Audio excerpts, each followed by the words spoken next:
అమ్మ మాట కాదని లేకపోవడానికి కూడా కారణం ఉంది. నీ మనసులో ఎవరున్నారు అని అడిగితే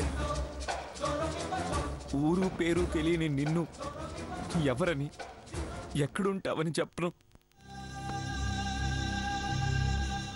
మనసులో ఉన్నావు అంటే మనిషి కళ్ళ ముందు ఉండాలి అంటారు.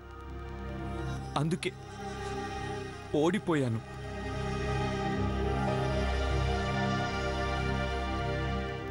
చిన్నప్పటి నుంచి పెంచి పెద్ద చేసి ప్రయోజకుడిని చేసిన అమ్మ ప్రేమ ముందు తల వంచుకున్నాను.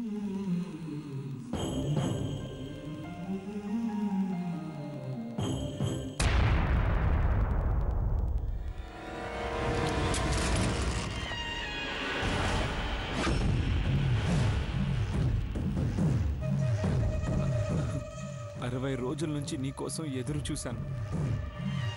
ఇంకొక 60 నిమిషాల్లో నువ్వు ఎదురు పడతావని నేను అనుకోను.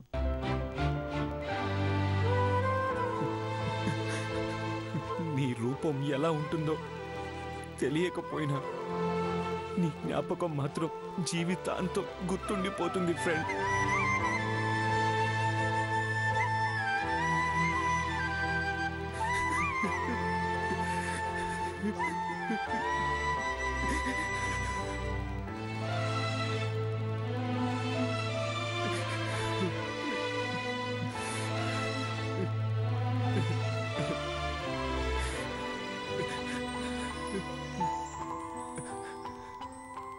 Goodbye forever.